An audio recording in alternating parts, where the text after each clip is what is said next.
Hello everyone, welcome back to Commerce Room. This is Priya Dhumeja here, your educator. तो students condition and warranty का topic हमने अपना शुरू किया था. कंडीशन क्या है, वारंटी क्या है, दोनों का डिफरेंस क्या है, ये मैंने आपको बता दिया था. तो हम टॉपिक डिस्कस कर रहे थे कि कौन से ऐसे केसेस होते हैं जहाँ पर कंडीशन को एज अ वारंटी ट्रीट किया जाता है, ब्रीच ऑफ वारंटी ट्रीट किया जाता है. आई होप पिछली वाली क्लास को आपने अच्छे से देख लिया है, समझ लिया. अगर कुछ कन्फ्यूजन है, कुछ डाउट्स है तो ऑलवेज वेलकम. आप अपना कमेंट करके या फिर मेल आईडी पे मेल करके आप मुझे पूछ सकते हो, व्हाट्सएप कर सकते हो. ठीक है. तो स्टूडेंट्स चलिए आगे बात कर रहे हैं फर्दर केसेस के ऊपर. तो ये मैंने आपको करवा दिया था कि जब बायर जो है अपनी मर्जी से छोड़ दे, ठीक है, अपनी विल से छोड़ दे, अपनी विल से मान ले कि ये जो ब्रीच हुई है वो condition as a warranty treat कर रहा है वो, तो उसने कंडीशन को एज अ वारंटी ट्रीट कर लिया, ब्रीच ऑफ वारंटी ट्रीट कर लिया. उसने अपना राइट को एक्सरसाइज नहीं किया. जो उसके पास राइट है कि अगर कंडीशन टूटती है तो वो उस केस में क्या कर सकता है, अगर वो अपने राइट को एक्सरसाइज नहीं करता है, उसका बेनिफिट नहीं लेता है, तो माना जाएगा कि उसने एज अ वारंटी ही ट्रीट कर लिया है. तो थर्ड पॉइंट मैं आपको बोल रही थी उस टाइम पे, मैंने कहा था कि इसको एक बार पेंडिंग रखो. तो यहाँ से हमने आज की क्लास शुरू करनी है. Where the buyer has accepted the goods. जब बायर ने गुड्स को एक्सेप्ट कर लिया है तो क्या उस केस में अगर कंडीशन टूटती है तो एक्सेप्ट करने के बाद वो अपनी कंडीशन को as a breach of warranty मान सकता है या नहीं मान सकता है, या as a breach of condition को उसको बेनिफिट मिलेगा या नहीं मिलेगा, क्योंकि उसने गुड्स ऑलरेडी एक्सेप्ट कर ली हैं. ठीक है. तो सेक्शन 13 सबसेक्शन 2 इसके साथ डील करता है. दो केसेस बनते हैं. पहला acceptance of the whole goods and second acceptance of the part of goods.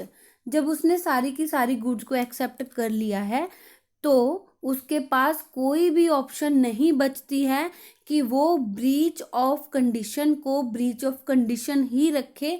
उस केस में ऑटोमेटिकली ब्रीच ऑफ कंडीशन है जो वो उसका राइट है वो खत्म हो जाएगा. उसके पास क्या राइट होता है, थोड़ी सी रिवीजन करें तो अगर कंडीशन टूटती है तो उसके पास ये राइट है कि वो गुड्स को लेने से मना कर सकता है, वो कॉन्ट्रैक्ट को ख़त्म कर सकता है. लेकिन अगर उसने पूरी की पूरी गुड्स को एक्सेप्ट कर लिया है तो उसके पास कोई भी ऑप्शन नहीं बचती है कि वो ब्रीच ऑफ कंडीशन को as a breach of warranty माने. फिर चाहे उसकी मर्जी हो चाहे ना हो, उसको ब्रीच ऑफ वारंटी मानना ही पड़ेगा. वो सिर्फ और सिर्फ अपने डैमेजेस को क्लेम कर सकता है, अदरवाइज वो कॉन्ट्रैक्ट को कैंसिल नहीं कर सकता है. आई होप यहाँ तक आपको क्लियर होगा. क्या कह रहे हैं, जब उसने सारी की सारी गुड्स को एक्सेप्ट कर लिया है तो उसके पास कोई चॉइस ही नहीं है. तो वो उसको फोर्सफुली कह सकते हैं या कह लो कि सर्कमस्टेंसेस ऐसे हो गए हैं कि उसको ब्रीच ऑफ वारंटी मानना ही पड़ेगा. तो वो उस टाइम पे अपने कॉन्ट्रैक्ट को कैंसिल नहीं कर सकता है. क्लियर होगा यहाँ तक. आगे बात करते हैं. If the buyer discovers a breach of condition by the seller after the acceptance of the goods, he cannot reject the goods, he can claim only damages. उस केस में वो सिर्फ और सिर्फ डैमेजेस को ही क्लेम कर सकता है. और डैमेजेस को क्लेम कहाँ पे कर सकता है, in the case of breach of warranty. Okay, I hope यहाँ तक आपको क्लियर होगा. चलो, ये एक आपको केस स्टडी दी हुई है. तो स्टूडेंट्स, जो फर्स्ट ईयर स्टूडेंट्स हैं, मैं आपको बता दूं, आपका जो एग्ज़ाम पैटर्न जो भी रहने वाला है, जब आपको क्वेश्चन पूछा जाएगा, चाहे आपसे केस स्टडी पूछी है चाहे नहीं पूछी है, अगर आप तैयार कर सकते हो तो केस स्टडीज़ तैयार करके उस क्वेश्चन में दे के जरूर आना. जितनी ज़्यादा केस स्टडीज़, जितनी ज़्यादा एग्जाम्पल के साथ आप क्वेश्चन को एक्सप्लेन करोगे, उतना ही ज़्यादा आप अच्छा स्कोर कर पाओगे थ्योरी पेपर में भी. ठीक है. तो जितना हो सकता है आप उसको समझ के तैयार कर लेना अपने केस स्टडीज़ को. तो क्या कह रहे हैं, a contract was made for the sale of wheat on a CIF terms. CIF क्या है, कॉस्ट इंश्योरेंस फ्रेट टर्म्स होती हैं, ठीक है। इसमें क्या होता है कि जो प्राइमरी ओनरशिप होती है वो सेलर के पास ही होती है। मतलब जब तक गुड्स हैं जो वो फाइनल डेस्टिनेशन पर नहीं पहुंच जाती, तो उसका जो भी रिस्पॉन्सिबिलिटी होती है, जो भी रिस्क होता है, जो भी इंश्योरेंस का खर्चा होता है, वो सारा का सारा किसका होता है, सेलर का होता है। तो CIF का मतलब मैंने आपको समझाया। ये वैसे इंश्योरेंस का सब्जेक्ट जब पढ़ते हो ना आप, तब आपको वहाँ पे ज़्यादा है, अदरवाइज इस केस स्टडी में इसका कोई लिंक नहीं है।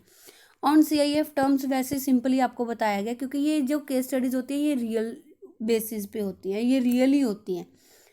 कि 1923 में ऐसा केस आया था, आप लॉ पढ़ रहे हो तो ऐसा केस आया था, तो उस टाइम पे ये सिचुएशन में ये डिसीजन हुआ था, ये बताया होता है आपको, ठीक है।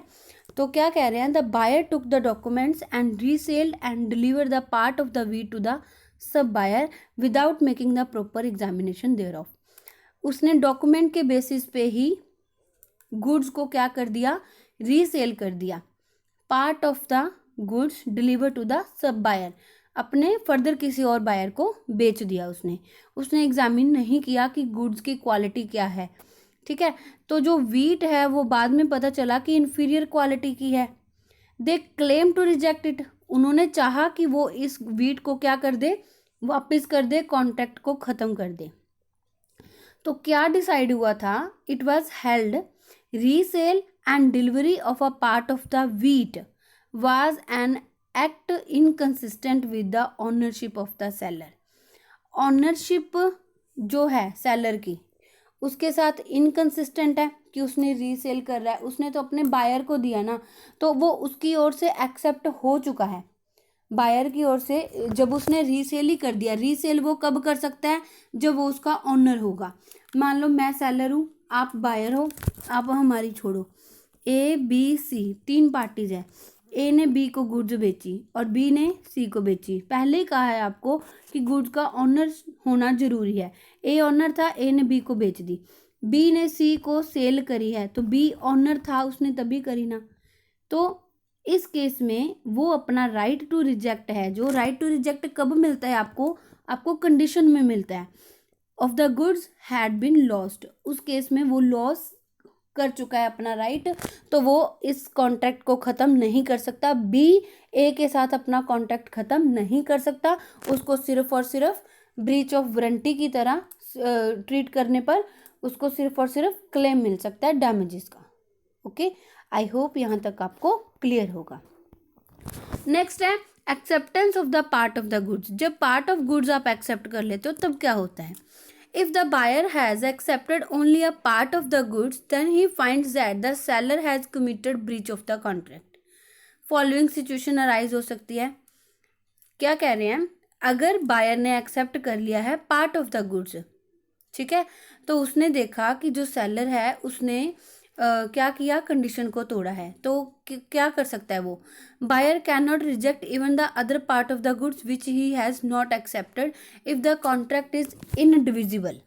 बस इतना ही ध्यान रखना है, अगर कॉन्ट्रैक्ट आपका इनडिविजिबल है, उसने पार्ट को एक्सेप्ट कर लिया है, 50% गुड्स को एक्सेप्ट कर लिया है और गुड्स इनडिविजिबल है, उसको अलग अलग नहीं किया जा सकता है, तो उसको अदर पार्ट भी एक्सेप्ट करना पड़ेगा जो उसने अभी तक एक्सेप्ट नहीं किया है।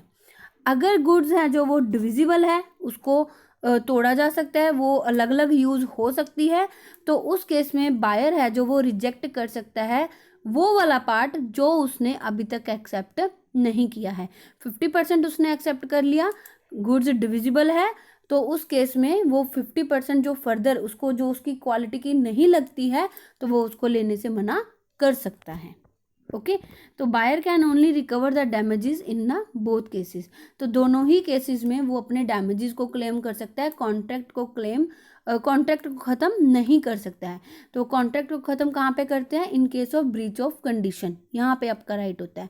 अगर वारंटी होती है, वारंटी टूटती है, तो उस केस में सिर्फ और सिर्फ आप डैमेजेस को क्लेम कर सकते हो। ओके, तो एक और केस स्टडी आपको बताई गई है 1910 की। A dealer order to a manufacturer to supply horns of the different description and prices. Horns उसने मंगवाए हैं डिफरेंट डिस्क्रिप्शन एंड प्राइसेस के। The horns was to be delivered in a several installment, जितने उसने मंगवाए थे अलग अलग करके उसको भेजे गए हैं। The buyer accepted some installments, उसने कुछ को पार्ट ले लिया है, बट रिजेक्ट द अदर, उसने बाकी का रिजेक्ट कर दिया। किस बेसिस पे? कि उसकी जो क्वालिटी है वो मर्चेंटाइजेबल नहीं है, वो रीसेल की क्वालिटी नहीं है। तो इट वाज हेल्ड दैट, ये डिसाइड हुआ था the dealer was entitled to do so, तो जो डीलर है, जो बायर है, वो ऐसा कर सकता है। क्यों? क्योंकि जो आपकी गुड्स हैं वो डिविजिबल है, ठीक है, तो वो अदर पार्ट को लेने से मना कर सकता है। Different description and different prices के थे। ओके, तो so this was all about the cases where the breach of condition will be treated as breach of warranty. I hope यहाँ तक आपको क्लियर होगा। नेक्स्ट टॉपिक है हमारा एक्सप्रेस और इम्पाइल्ड कंडीशन। देखो एक्सप्रेस क्या होता है, जो आपको बोल के बताई गई है। इम्पाइल्ड क्या होता है कि जिसका होना जरूरी है, चाहे बताया गया हो चाहे नहीं बताया गया हो, लेकिन होना जरूरी है, ठीक है, तो वो होती है हमारी इम्पाइल्ड कंडीशन एंड वारंटीज। चलो, condition and warranties may either be expressed or implied in a contract of sale. The condition or warranty which are agreed upon between the parties in the express word, either in written or spoken, are called express condition and warranties.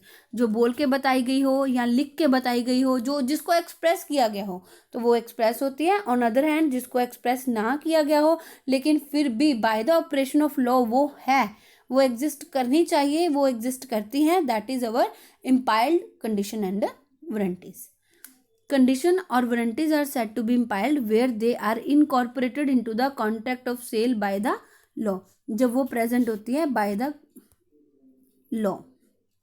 Okay, these are not stipulated by the parties but these are automatically come into existence and form a part of the contract of the sale। ये parties के द्वारा नहीं बनाई गई, लेकिन ये already automatically by the law, by the operation of law contract of sale में आ जाती है, उसका part बन जाती है।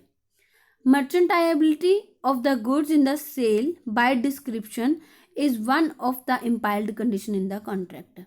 क्या कह रहे हैं कि गुड्स की जो क्वालिटी है वो रीसेलेबल होनी चाहिए, ये इम्पाइल्ड कंडीशन है, जरूरी है, ये होनी ही चाहिए, तभी तो बायर का फायदा होगा ना, ठीक है। तो similarly warranty as a quiet possession is also a implied condition. ये हम आगे डिटेल में डिस्कस करेंगे कि उसका पोजेशन होना भी जरूरी है। ओके, तो इसको कैसे एक्सप्लेन किया गया है सेक्शन 2 के according. By an express contract which may be negative the implied stipulation by the course of dealing between the parties which leaves no scope for such implication by the usages और a custom of trades which do not permit implied stipulation. तो कुछ इम्पाइल्ड और condition है वो very करती है by the application of section 62 in following cases में, ठीक है। तो फर्दर डिस्कस करते हैं। जैसे ये आपको बताया गया है केस में, एक्स ने कुछ पिग्स खरीदे हैं from the Y which was suffering from fever. उनको फीवर था बट वाई ने ऐसा डिस्क्लोज नहीं किया, एक्स को नहीं बताया, तो उसने परचेज कर लिए जो इन्फेक्टेड पिग्स थे। उसके साथ क्या हुआ कि जो बिलोंगिंग थे, जो उसके साथ वाले थे, वो भी इन्फेक्ट हो गए। तो एक्स को क्या हो गया, वाई को क्या हो गया, वाई कौन है हमारा, एक्स ने बाय किया, एक्स जो बायर है उसको हैवी लॉस हो गया। तो it was held that the seller was not liable as the seller had not given any warranty. तो उसने कोई वारंटी नहीं दी थी, ऐसा कुछ भी उसने मेंशन वगैरह नहीं किया था, तो इसलिए वो लायबल नहीं माना जाएगा, ठीक है। तो आगे डिस्कस करते हैं इम्पाइल्ड कंडीशन और वारंटी के बारे में। देखो इम्पाइल्ड कंडीशन समझ में आगे क्या होती है। कुछ ऐसी सिचुएशंस होती हैं जैसे condition as to the title, condition as to description, sale by sample as well as by description, condition as to the quality और fitness, condition as to the merchantability, condition as to the wholesomeness. Okay, तो one by one discuss करते हैं। ज़्यादा लंबा lecture नहीं खींचूंगी ताकि आप bore ना हो जाओ। तो first of all condition as to the title, देखो टाइटल जहाँ पे आती है वहाँ पे ऑनरशिप की बात होती है, तो ये जरूरी है, चाहे एक्सप्रेस हो चाहे ना हो, ये होना जरूरी है कि जो हमारा सेलर है ना वो गुड्स का ऑनर होना चाहिए, वो तभी गुड्स को सेल कर पाएगा, अदरवाइज वो सेल नहीं कर सकता। ये चीज़ जरूरी है। अगर कोई अपने आप को सेलर कह रहा है तो उसके लिए ये चीज़ जरूरी है कि वो जिस चीज़ों को सेल करना चाहता है, जिन गुड्स को वो सेल करना चाहता है, उसका वो ऑनर हो, उसके पास टाइटल होना चाहिए, ऑनरशिप होनी चाहिए।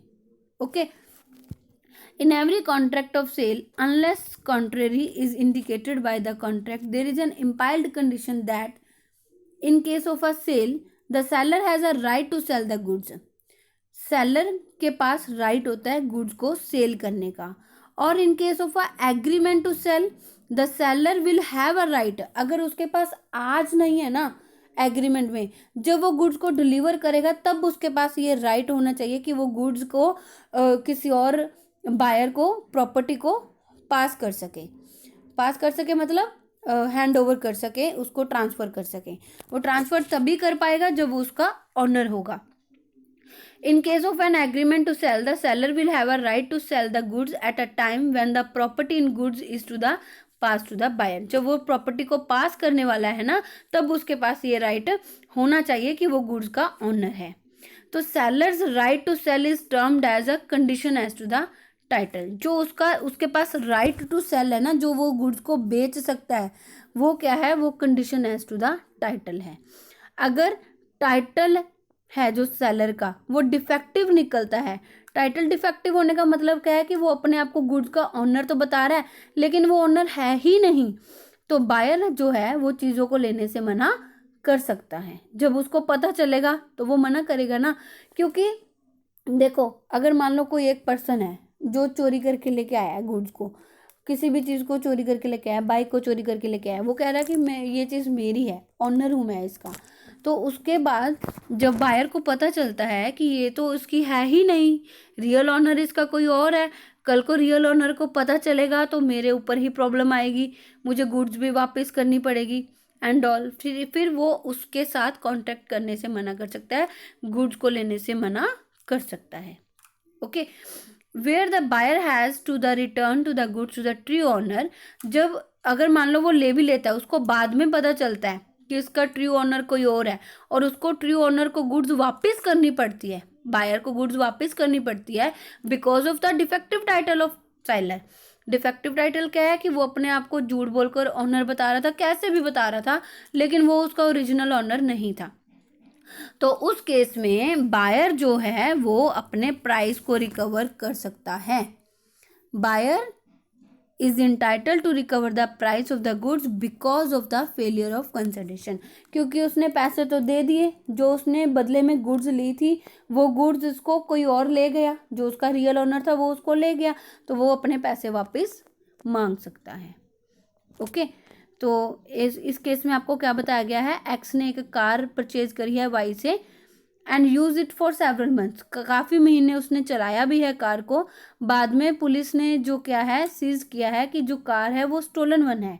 पुलिस की इन्वेस्टिगेशन में पता चला कि ये जो कार है वो चोरी की थी।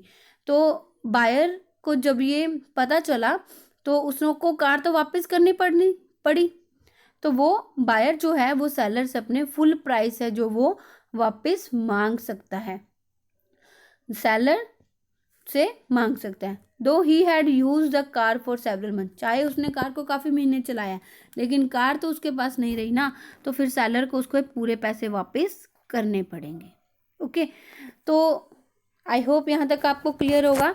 The term right to sale is use in the sense that the seller has a title superior to all and only he is competent to transfer it. Right to sale का मतलब क्या है कि टाइटल उसका superior होना चाहिए और उसके पास वो कॉम्पिटेंट होना चाहिए इसको ट्रांसफर करने के लिए। तो buyer is a free to repudiate the sale which is breach of the patent, copyright और द ट्रेडमार्क। तो उस केस में बायर फ्री है, वो अपने कॉन्ट्रैक्ट ऑफ सेल को ख़त्म कर सकता है breach of patent, breach of copyright and trademark के केसेस में भी। ओके, आई होप यहाँ तक आपको क्लियर होगा।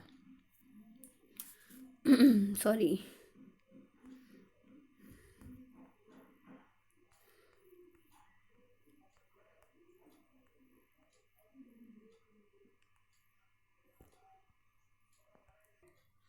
तो इस केस स्टडी में आपको क्या बताया गया है कि एक्स ने, अगर एक्स सेल करता है वाई को कुछ tins of condensed milk labelled Nestle brand, किसी ब्रांड के बारे में बात कर रहे हैं, एंड ये प्रूफ हो गया है कि उस कंपनी के जो है इन्फ्रिंजमेंट हुई है, ठीक है।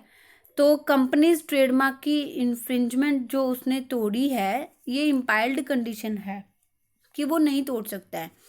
It is a breach of implied condition that X had right to sell Y and may therefore reject the goods or take off the labels and claim damages for the reduced value। तो उसके पास ये right है कि वो चीज़ों को लेने से मना कर सकता है और अपने डैमेजेस को क्लेम कर सकता है रिड्यूस्ड वैल्यू के ऊपर। सिंपल सी बात मैं आपको समझाती हूँ। देखो, एक्स ने वाई को कुछ चीज़ें बेची, कॉन्ट्रैक्ट किया किसी और कंपनी के ब्रांड को यूज़ करके, ठीक है। तो वो बाद में पता चला कि ये तो इन्फ्रिंजमेंट है, ट्रेड इन्फ्रिंजमेंट है, ट्रेडमार्क को इन्फ्रिंज किया गया है। इन्फ्रिंजमेंट क्या होता है यहाँ पर? Violation of the exclusive right, जो हमारे ट्रेडमार्क के साथ हमारे राइट है ना, उसको वायलेट किया गया है। मतलब जिसका ट्रेड मार्क है, जो ऑनर है, उसकी अथॉरिटी के बिना उसके ट्रेडमार्क को यूज़ किया गया है। तो इस केस में भी आपको यही बताया गया है कि उसको ट्रेडमार्क को यूज़ करके उसने उसको बेच दिया। लेकिन ये इम्पाइल्ड कंडीशन है कि वो ऐसा नहीं कर सकता, क्योंकि चाहे गुड्स हो, गुड्स की ऑनरशिप हो, चाहे ट्रेडमार्क की ऑनरशिप हो, ऑनरशिप तो ऑनरशिप है। अगर उसने ऐसा किया, ट्रेडमार्क के केस में भी अगर ऐसा उसने किया, तो वो जो पर्सन है, बायर है जो, वो उसके पास राइट है कि वो चीज़ों को लेने से मना कर सकता है या अपने डैमेजेस को क्लेम कर सकता है, ठीक है।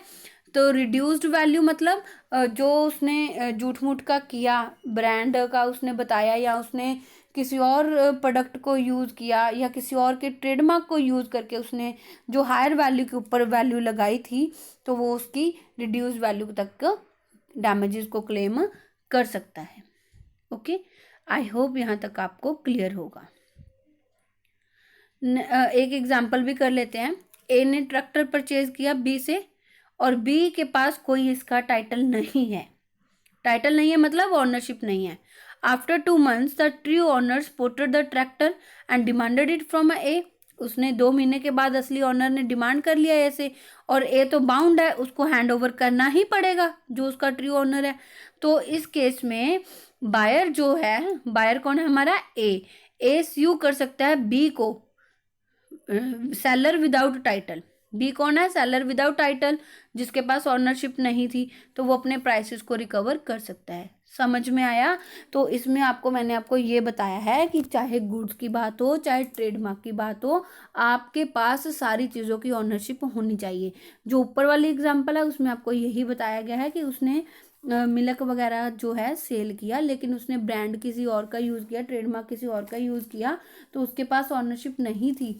जब ये चीज़ रिकवर होती है कि ये चीज़ इन्फ्रिंज है, ट्रेडमार्क थर्ड पर्सन का यूज़ हो रहा है, तो उस केस में वो इसको लेने से मना कर सकता है, ठीक है।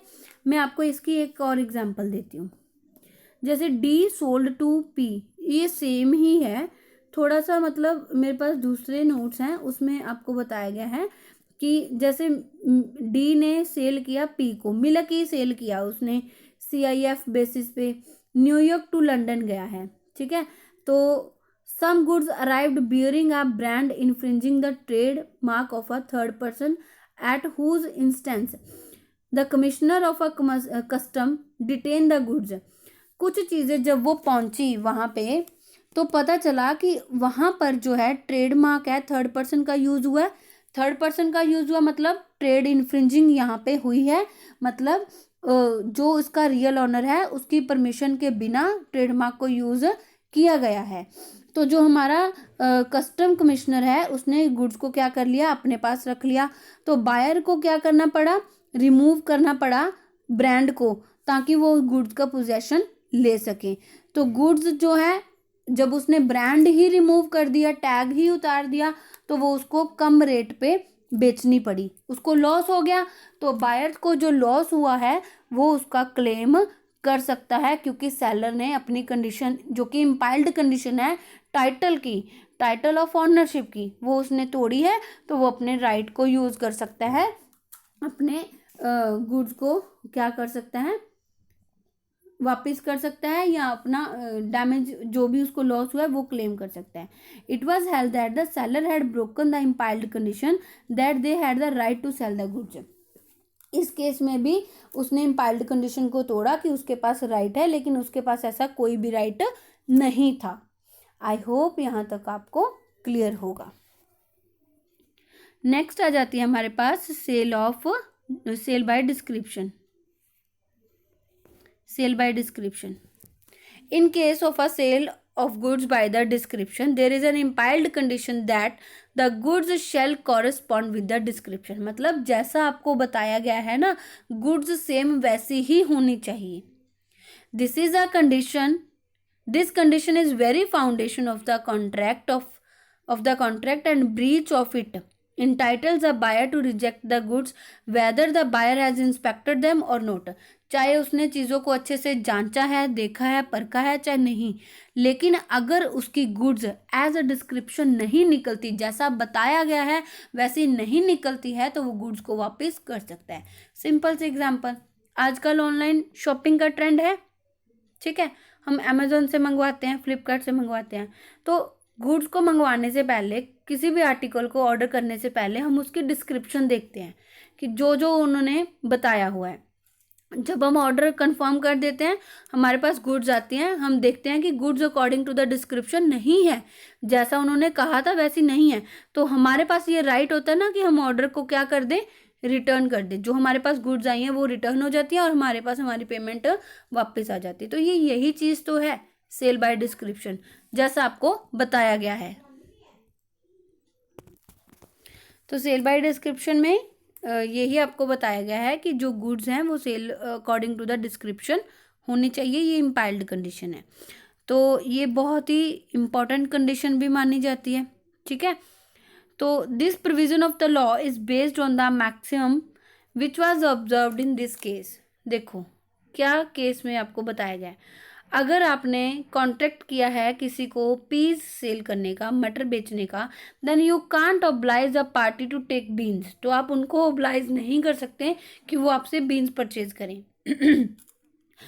If the description of the article tendered is different in any respect, it is not the article bargained for and the other party is not bound to take it. अगर आपका जो आर्टिकल है डिस्क्रिप्शन के according नहीं है, जैसा आपको बताया गया था वैसा नहीं है, तो दूसरी पार्टी बाउंड नहीं होती है कि वो जबरदस्ती उन चीज़ों को ले, वो साफ साफ उनको लेने से मना कर सकती हैं। ये जो कंडीशन है अप्लाई होगी irrespective of the fact whether the goods are specific और अनसर्टेन, चाहे गुड्स स्पेसिफिक है चाहे अनसर्टेन है। तो condition as to sale by description shall apply in the following circumstances. कौन कौन से केसेस हैं? There should be a sale by description, ये कंडीशन कब अप्लाई होगी? जब आपकी जो गुड्स हैं वो सेल बाय डिस्क्रिप्शन होगी, जैसा आपने बताया था, आपके बताने के भरोसे पे वो जो कॉन्ट्रैक्ट हो रहा है। The goods should not correspond with the description, तो जो आपकी गुड्स हैं वो नहीं होनी चाहिए डिस्क्रिप्शन के कॉरेस्पॉन्ड, उसके उल्ट नहीं होनी चाहिए। ओके, देखो पहले तो समझ में आ गया होगा कि सेल बाय डिस्क्रिप्शन क्या है। तो ये आपकी इम्पाइल्ड कंडीशन बन जाती है, ठीक है। जो चीज़ मैंने मांगी थी, जो चीज़ मुझे बताई गई थी, अगर वो मुझे मिलती है तो ठीक है। अगर फिटनेस के अकॉर्डिंग, क्वालिटी के बेसिस पे, किसी भी पॉइंट पे वो चीज़ सेम नहीं मिलती है, तो उस केस में मैं उस चीज़ को लेने से मना कर दूंगी।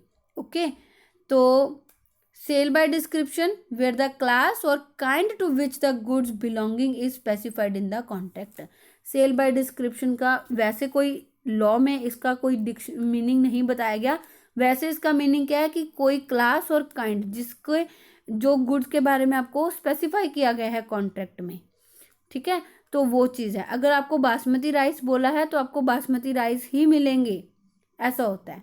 इन other words, when the goods are sold by describing their qualities और characteristics and the buyer relies on that description is known as sale by description. जब आपको गुड्स की क्वालिटी के बारे में, उसके फीचर्स के बारे में बताया गया है और बायर जो है आप पे भरोसा करके आपके साथ कांटेक्ट में आ रहा है, उसको हम सेल बाय डिस्क्रिप्शन बोलते हैं।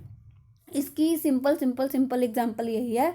देखो, हम ऑनलाइन परचेजिंग करते हैं, वैसे अगर हम बाय मार्केट जाके करते हैं तो हम चीज़ों को अच्छे से ऑन द स्पॉट उसको देख लेते हैं कि वो चीज़ कैसी है, उसका अगर कपड़ों की बात करें तो उसका फैब्रिक कैसा है, कलर कैसा है, उसका वर्क कैसा है, एम्ब्रॉयडरी कैसी है, सब कुछ हम अच्छे से देख लेते हैं। अगर हम by only shown of a picture, हम पिक्चर देख के ही चीज़ को पसंद कर रहे हैं, तो जैसा उन्होंने बताया है डिस्क्रिप्शन में, जैसा उन्होंने हमें बताया है, हम उन पे भरोसा करके ऑनलाइन अगर परचेज कर रहे हैं तो वो गुड्स एज पर डिस्क्रिप्शन होनी चाहिए। अगर नहीं होती है तो हम उस चीज़ों को लेने से साफ साफ मना कर देते हैं। सिंपल सी बात है।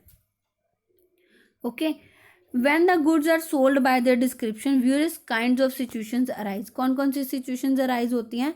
Where the buyer has not seen the goods but relies on the description own alone and buys them. जहाँ पे चीज़ों को देखा नहीं है, सिर्फ और सिर्फ डिस्क्रिप्शन पे रिलाई करके उसको खरीदा गया है। जैसे ऑनलाइन एग्जांपल है इसकी साफ साफ। Okay, there was a sale of reaping machine which the buyer had never seen and which the seller stated to have been a new the previous year and used to cut only 50 to 60 acres. Okay, on the delivery the buyer found that the machine to be extremely old and therefore returned it. क्या कहा गया है? जो wheat और rice वगैरह cut करने वाली machine है ना, उसके बारे में बात कर रहे हैं। जब सेलर ने उसको बेचनी थी ना, तो बायर ने उसको देखी नहीं थी मशीन कैसी है, उसकी कंडीशन कैसी है। सिर्फ सेलर ने जैसा बताया उसने उस पर भरोसा कर लिया कि ये पिछले साल ही अभी परचेज करी है, ज़्यादा नहीं चली है, सिर्फ 50-60 एकड़ इसने कटाई करी है। लेकिन जब उसको डिलीवर की गई मशीन, जब बायर ने देखी तो उसने देखा कि ये तो बहुत ज़्यादा पुरानी है, ज़्यादा चली हुई है, तो उसने उसको क्या कर दिया? वापस कर दिया। तो यही केस डिसाइड हुआ था बायर के फेवर में कि बायर ऐसा कर सकता है, क्योंकि जो सेल हुई है वो by description, sale by description थी। जैसा बताया गया उस पर भरोसा करके उसने ली थी, लेकिन मशीन उसके अकॉर्डिंग, उसके ऑपोजिट वैसी नहीं निकली है, तो इसलिए वो अपनी चीज़ों को वापस कर सकता है। आई होप यहाँ तक आपको क्लियर होगा। फर्स्ट केस हो गया जहाँ पर गुड्स आपने कभी नहीं देखी है। Second case is where the buyer has been seen the goods, it may be sale by description. आपने गुड्स को देख लिया है लेकिन फिर भी आप डिस्क्रिप्शन पे भरोसा कर रहे हो। ठीक है, जैसे वही पिक्चर वाली बताई ना मैंने बात, अमेजोन से कोई भी चीज़ आप ले रहे हो, पिक्चर देख, पिक्चर में बहुत अच्छी लग रही है, फिर हम किस पे भरोसा करें? देख लिया हमने, फिर किस पे भरोसा करें? डिस्क्रिप्शन पे कर रहे हैं, जैसा उन्होंने बताया है। ठीक है, it may be sale by description provided he relies not on what he has seen but what was stated to him and the deviation of the goods from the description is not the apparent. When the buyer buys something displayed on the counter, it is sale by the description. आपने goods को देख लिया है लेकिन फिर भी आप किस पे रिलाई कर रहे हो? आप डिस्क्रिप्शन पे रिलाई कर रहे हो। काउंटर पे चीज़ पड़ी हुई है, that is also a description. ठीक है, तो उस केस में भी आप क्या कर सकते हो? गुड्स को अगर डिस्क्रिप्शन के अकॉर्डिंग नहीं निकलती हैं तो आप चीज़ों को लेने से मना कर सकते हो। ओके, आई होप यहाँ तक आपको क्लियर होगा।